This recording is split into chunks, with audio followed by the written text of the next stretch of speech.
प्रिय विद्यार्थियों नमस्कार। शक्ति क्लासेस में आपका स्वागत है। कैसे हैं आप सब लोग? मेरा विश्वास आप सब लोग अच्छे होंगे। तो लीजिए कॉपी पेन और हो जाइए तैयार, बढ़ते हैं अपने आगे। तो आज अपने पास कक्षा 10 के विद्यार्थियों के लिए जो अपना अध्याय चल रहा था वास्तविक संख्याएं, उसको आगे बढ़ाते हैं। तो आपने कल जो उदाहरण किए थे उसमें देखा था वास्तविक संख्याओं में कुछ संख्याएँ वो प्रिमेय होती है और कुछ अप्रिमेय होती है। तो अपने कुछ अप्रिमेय संख्याओं को सिद्ध करना सीखा था। उसको देख करके हो सकता है आपने 1.3 के भी सवाल कर लिए होंगे। यदि कर लिए हैं तो मेरे साथ मिलान कीजिए, और यदि नहीं किए तो कर लीजिए।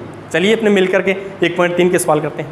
तो पहला सवाल है मेरे पास, सिद्ध कीजिए कि √5 एक अप्रिमेय संख्या है। पहला सवाल लेता हूँ, सिद्ध कीजिए कि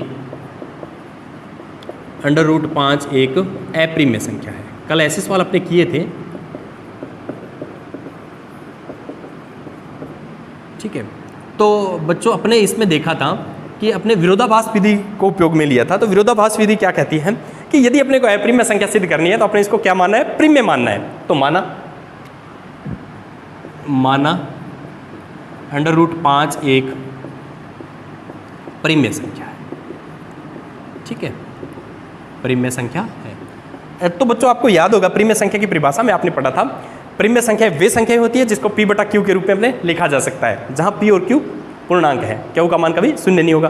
तो फिर तो √5 को प्रिमेय मान लिया तो इसको भी लिख सकेंगे फिर तो P/Q, जहां P और Q पूर्णांक है तथा Q का मान कभी भी शून्य नहीं होगा, ठीक है। अब यदि अपने सोचते हैं, एक बात है कल भी अपने इस पर चर्चा की थी कि कोई हो सकता है इनमें गुणनखंड उभयनिष्ठ हो। तो यदि इनमें कोई गुणनखंड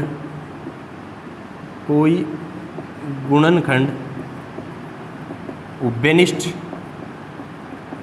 है, तो उभयनिष्ठ का मतलब आप समझ गए होंगे कि जैसे आपने कल ही इस बात पे चर्चा की थी, जैसे इसको 8/20 अपने लिखें तो दोनों में 4 का भाग जा रहा है, ये 2/5। तो यदि ये 8/20 है तो मैं इसको काट करके 2/5 लिख रहा हूँ। तो मान लीजिए मेरे पास 2/5 है, उसकी जगह a/b आ गया है। तो √5 बराबर a/b। अब देखिए 2/5 आ गया है, तो अब अपने कह सकते हैं इस पर कोई भी गुणनखंड उभयनिष्ठ नहीं है, क्योंकि अपने काट लिया। हो सकता था तो अपने काट लिया, काट कर 2/5 के रूप में आ गया भी, कोई गुणनखंड उभयनिष्ठ अब नहीं है। इसका मतलब ये सह अभाज्य संख्या है, ठीक है। तो जहां a और b सह अभाज्य संख्याएं हैं। अब सह अभाज्य संख्याएं मतलब है कि इनमें कोई भी गुणनखंड है वो कॉमन नहीं है। ये बात अपने कल की थी, वो सवाल आगे बढ़ा रहे हैं, ठीक है। अब मैं क्या करता हूं कि इसको यूँ लिख देता हूं, ये b यहाँ पर भाग में है, दूसरी साइड में जाएगा तो गुणा में हो जाएगा। तो √5b, ठीक है। तो अब यदि मैं इसको हल करूं तो दोनों तरफ वर्ग कर लेते हैं ताकि √ हट जाए। दोनों तरफ वर्ग करने पर तो ये आ गया a², ये आ गया 5p², ये आ गया बच्चों समीकरण नंबर 1। अब इसमें देखें, अपने कल भी ये बात की थी कि ये तो है गुणज और ये है गुणनखंड। 5 अब उसका गुणनखंड है, ठीक है, ये बात हुई थी अपने। तो a है वो तो गुणज है, एक गुरु अपने माना था और इसको शिष्य के रूप में अपने याद किया था। तो अपने लिख सकते हैं कि a² का एक गुणनखंड 5 है, ठीक है। तो 5 a² का एक गुणनखंड है, ठीक है। तो 5 a का भी गुणनखंड होगा। अब बता सकते हैं इसका क्या कारण है? a² का गुणनखंड है तो a का क्यों होगा? पर में कौन सी थी? 1.3 से, ठीक है। तो यदि 5 a का गुणनखंड है तो फिर अपने इसको गुणनखंड के रूप में लिखे तो ऐसे लिखेंगे a बराबर 5 और कोई एक गुणांक लगाना है, जैसे c लगा दिया मैंने, ठीक है। b यदि a है 5 है वो a का गुणनखंड है, यदि 5 है वो a का, क्योंकि 5 a² का गुणनखंड का इस फॉर्म में था, तो 5 a का गुणनखंड है तो अपने उसको 5c कोई भी एक अपने ले लिया है, गुणांक ले लिया है, उसके रूप में अपने लिख सकते हैं कि 5 का पढ़ा हो सकता है 2 बार पढ़े तो a आ जाए, 3 बार, 5 के पढ़े में कहीं ना कहीं अपने को a मिलेगा। ये बात क्लियर हो गई। ये समीकरण नंबर 2 है। समीकरण 2 व 1 से, यानी समीकरण 1 और 2 से, समीकरण 1 व 2 से। अब 1 और 2 से देखते हैं, ये a का मान 5c यहां रख देता हूं, तो a स्क्वायर है तो 5c का स्क्वायर हो जाएगा, और ये हो गया 5b स्क्वायर, तो ये हो गया हल किया तो 25c स्क्वायर 5b स्क्वायर। ये 5 और ये 25 कट रहे हैं, तो इसको मैं भाग में ले आता हूं ताकि ये कट जाएगा, कट गया देखो बच्चों ये, तो 5c स्क्वायर बराबर b स्क्वायर, यानी मैं इसको ऐसे लिख लूँ या ऐसे लिख लिया। अब देखो बच्चों 5 किसका गुणनखंड है, b स्क्वायर का गुणनखंड है, यहाँ से बिल्कुल कल जैसे यही केस था, यहाँ पर 5 है वो a स्क्वायर का गुणनखंड है, यही यहाँ पर है 5 है वो किसका गुणनखंड है, अब b स्क्वायर का गुणनखंड है। यहाँ 5b स्क्वायर का एक गुणनखंड है, तो 5b का भी गुणनखंड होगा, पर में 1.3 से। अब देखो 5 है वो a का गुणनखंड है, यहां पर देखिएगा 5 a का गुणनखंड है, 5 b का गुणनखंड है, इसका मतलब a और b दोनों का 5 गुणनखंड है। आपने तो लिखा था a और b सहभाज्य, कोई गुणनखंड है ही नहीं कॉमन, इनका साझा ही नहीं, यहां पर तो साझा आ गया, 5 है वो a का भी है और 5 b का भी है, और यहां आपने लिखा था सहभाज्य, तो ये विरोधाभास है, ये विरोधाभास क्यों हुआ? ये अपने जो सवाल में मान के चले थे कि सहभाज्य है, फिर अपने कह रहे हैं 5 है वो, अपने पास ऐसे आ गया कि 5 है वो a और b दोनों का गुणनखंड है, ऐसा क्यों हुआ? इसका मतलब है अपनी जो परिकल्पना जो अपने की थी वो विपरीत है, अपने इसको प्रिमेय माना था तो वो प्रिमेय नहीं है, इसका मतलब भी अपने इसको प्रिमेय माना तो रिजल्ट इस तरह का विरोधाभास है। तो अपने लिख सकते हैं यह विरोधाभास है, जिसका कारण पूर्व में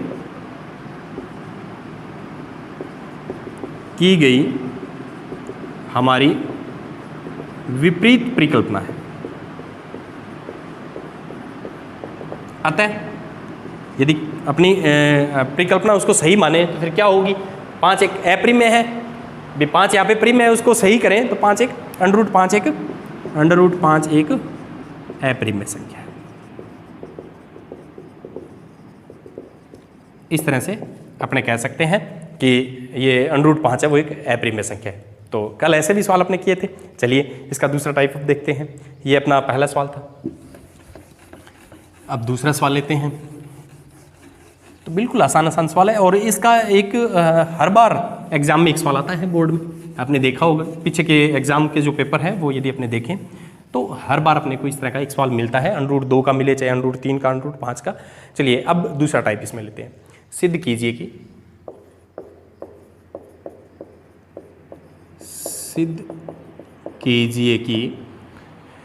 3 + 2 √5 एक अप्रिमेय संख्या। तो बच्चों ये दूसरे टाइप का सवाल है। एक तो अपने सहभाज्य वाला मेथड बताया था, भी 2 तरह की अप्रिमेय संख्याओं के सवाल अपने को दे रखे हैं। अप्रिमेय संख्याएं 2 टाइप की दे रखी है बच्चों, एक तो इस तरह के हैं √2 √3 √5 के सवाल किए, एक इस तरह के सवाल है जिसमें 3 + 2 √5 आ गया, 1/√2 आ जाएगा, इस तरह के सवाल है ये सवाल।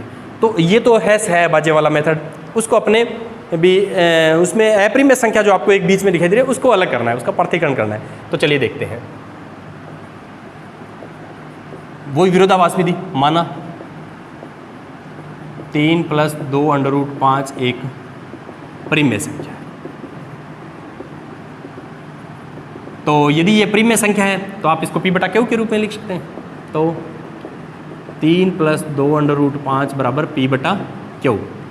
अब देखिए बच्चों, अब अपना मुख्य उद्देश्य ये रहेगा कि √5 है उसको अकेला करना है।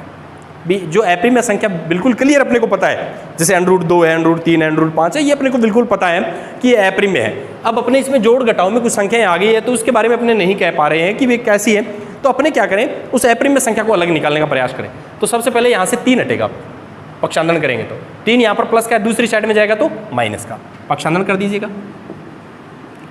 पक्षांतरण करने पर तो 2 √5 p + q - 3, ठीक है। इसको हल कर लेंगे अपने। 2√5 क्यू लघुत्तम आ गया, p माइनस 3 क्यू। अब देखिए ये 2 यहाँ पर गुणा में दूसरी साइड में जाएगा तो भाग में हो जाएगा। तो चलिए बच्चों देखते हैं इसको भी, 2 क्यू इस तरह से आ गया। अब इस पर अपने को विचार करना है। तो देखिए बच्चों p एक पूर्णांक है कोई भी, और 3 गुणा में ये दूसरा पूर्णांक है कोई, और ये 2 गुणा में कोई पूर्णांक है बच्चों। जो दूसरा पूर्णांक है p है वो पहला पूर्णांक मान लिया, q को दूसरा। अब देखो बच्चों 3 गुणा पूर्णांक, 3 भी एक पूर्णांक है। पूर्णांक को यदि मैं पूर्णांक से गुणा करूं तो पूर्णांक आएगा। क्यों? क्योंकि अपने को पता है पूर्णांक है वो गुणा के लिए समृद्ध गुणधर्म का पालन करते हैं। तो ये पूर्णांक है। पूर्णांक में यदि मैं पूर्णांक घटाऊंगा तो भी पूर्णांक आएगा, क्योंकि मेरे को पता है पूर्णांक है वो व्यकलन के लिए भी समृद्ध गुणधर्म का पालन करते हैं। 2 गुणा पूर्णांक, ये भी एक पूर्णांक आएगा। तो पूर्णांक बटा पूर्णांक इसको लिख सकते हैं। तो √5 को अपने लिख सकते हैं। मान लीजिए ऊपर वाले को हल किया तो कोई एक तीसरा पूर्णांक आ गया, नीचे वाले को हल किया तो एक कोई अलग और चौथा पूर्णांक आ गया। तो है तो ये पूर्णांकों का अनुपात ही ना। पूर्णांकों के अनुपात में किस संख्या को लिखा जा सकता है? परिमेय संख्या को, क्योंकि अपने पढ़ रखा है परिमेय संख्या को पूर्णांकों के अनुपात में। तो यहाँ पर अपने कह रहे हैं ये पूर्णांकों का अनुपात है, यहाँ पर कह रहे हैं अप्रिमेय संख्या है। तो फिर √5 है वो तो परिमेय बन गया। इसका मतलब तो √5 क्या बन गया? देखिए यहाँ क्या सिद्ध हो रहा है, यहाँ √5 एक परिमेय संख्या है। अब जरा सोचिए √5 को परिमेय कहना उचित है क्या? बिल्कुल उचित नहीं है, क्योंकि √5 तो एक अपरिमेय संख्या है। तो ये क्यों हुआ है? ये तो विरोधाभास है। ये विरोधाभास क्यों हुआ? हमारी पूर्व में की गई विपरीत परिकल्पना है। यहाँ यह विरोधाभास है, जिसका कारण हमारी पूर्व में की गई विपरीत परिकल्पना है। तो अपनी परिकल्पना को सही करें फिर तो। अतः 3 + 2√5 एक अपरिमेय संख्या है। इस तरह से बच्चों अपने इसको देखेंगे। ये अपने सिद्ध कर दिया कि 3 + 2√5 एक अपरिमेय संख्या है, क्योंकि यहाँ पर अपने देखें ये मुख्य निष्कर्ष इसका निकल के आया कि √5 को पूर्णांकों के अनुपात में लिखा जा सकता है, ये कह रहा है। परंतु ऐसा अपने को पता है संभव नहीं है। तो फिर ये विरोधाभास है। विरोधाभास का मुख्य कारण अपनी परिकल्पना जो विपरीत अपने की थी, यानी अपरिमेय संख्या को अपने परिमेय लिख दिया, इस वजह से हुआ। तो फिर अपने मान लिया कि इसकी वजह से, इसलिए परिमेय है नहीं है वो अपरिमेय, ये अपने सिद्ध कर दिया। चलिए नेक्स्ट तीसरे का पहला सवाल लेते हैं। बहुत ही अच्छे सवाल हैं और एक सवाल अपने को एग्जाम में मिल सकता है बच्चों, तो बिल्कुल तैयार रहिएगा इसके लिए। चलिए 1/√2 तीसरे का पहला ले रहा हूँ। 1/√2 को सिद्ध करना है कि वो एक अपरिमेय संख्या है, एक अपरिमेय संख्या है, ये सिद्ध करना है। तो वो ही है अपने पास विरोधाभास विधि। तो माना 1/√2 एक परिमेय संख्या है। अपने जैसे ही परिमेय संख्या मानेंगे तो देखते हैं क्या रिजल्ट निकलता है। तो परिमेय है तो फिर इसको p/q के रूप में लिखा जा सकता है। p/q, जहाँ p और q पूर्णांक है तथा q का मान कभी भी 0 नहीं होगा। ठीक है, तो चलिए फिर तो अब अपने क्या करें, अपने √2 को अलग करना है, उसका पृथक्करण करना है। यही था मुख्य उद्देश्य अपना। तो कैसे होगा? अब देखिए दोनों तरफ व्युत्क्रम ले लेते हैं। 1/√2 है वो √2/1 यानी √2 हो जाएगा। दोनों तरफ व्युत्क्रम लेने पर √2 बराबर q/p। तो ये क्या है? q और p पूर्णांकों का अनुपात है। तो क्या √2 को पूर्णांकों के अनुपात के रूप में लिखा जा सकता है? बिल्कुल नहीं लिखा जा सकता। √2 पूर्णांक है कोई ये पहला और ये पूर्णांक कोई दूसरा है। इसका मतलब √2 एक परिमेय होगी। भी पूर्णांकों के अनुपात के रूप में आप लिख सकते हैं तो वो परिमेय होगी, ऐसा हो ही नहीं सकता। अतः √2 एक परिमेय संख्या है, लेकिन अपने को पता है हो ही नहीं सकती परिमेय, तो ये एक विरोधाभास है। यहाँ विरोधाभास है जिसका कारण पूर्व में की गई हमारी विपरीत परिकल्पना है, विपरीत परिकल्पना है। अतः √1/√2 एक अप्रिमेय संख्या। इस तरह से बच्चों अपने बता सकते हैं। बिल्कुल आसान सवाल है। अब आपने कर भी लिए होंगे शायद, तो मिलान कर लीजिएगा, हो सकते हैं आपके सवाल सही हैं सारे। चलिए आगे बढ़ते हैं, तीसरे का दूसरा सवाल लेते हैं। तीसरे का दूसरा सवाल यदि मैं देखूं तो मेरे पास है 7√5 को सिद्ध करना है। तो सिद्ध कीजिए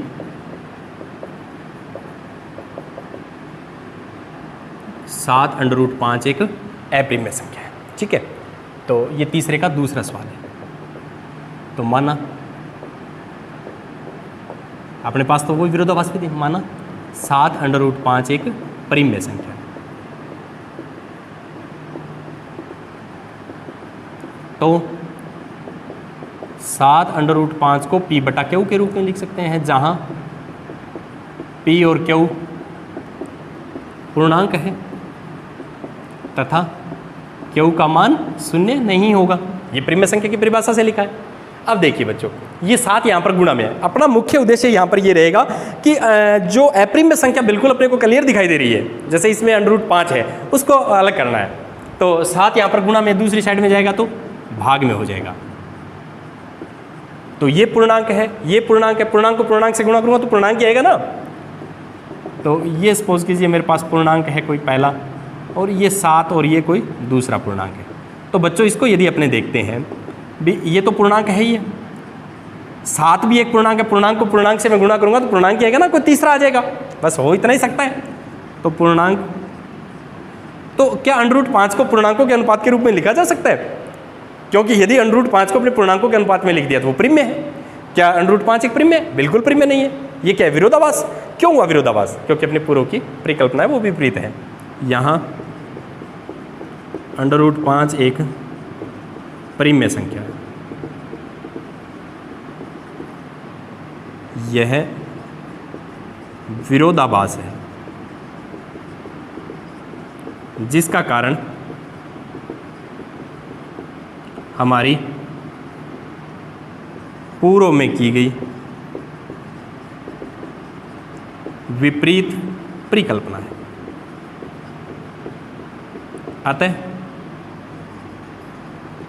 7√5 एक अप्रिमेय संख्या है। तो इस तरह से बच्चों अपने को देखना है भी, कोई भी सवाल अपने को जब दे रहा है, कोई भी सवाल अपने को हल करना है, तो अपने उसमें जो आपको दिखाई दे रही है अप्रिमेय संख्या, उसको अलग निकालना है। अपना मुख्य उद्देश्य यही रहेगा, उसको अलग निकालेंगे तो वो अपने को इसमें एक पूर्णांकों के अनुपात के रूप में दिखाई देगी। यदि वो पूर्णांकों के अनुपात के रूप में दिखाई दे रही है तो अपने कह सकते हैं कि वो प्रिम्य है, परंतु एक अप्रिम्य संख्या को प्रिम्य संख्या कहना विरोधाभास है। तो इस विरोधाभास का मुख्य कारण अपनी परिकल्पना होती है, जो अपने विपरीत लेके चलते हैं। तो अपने उसको सही करेंगे तो अपना जो सिद्ध करने वाला है वो टारगेट अपना पूरा हो जाएगा। चलिए अगला सवाल लेते हैं। अगला और अंतिम सवाल है, तीसरे का तीसरा पार्ट लेता हूं मैं, जो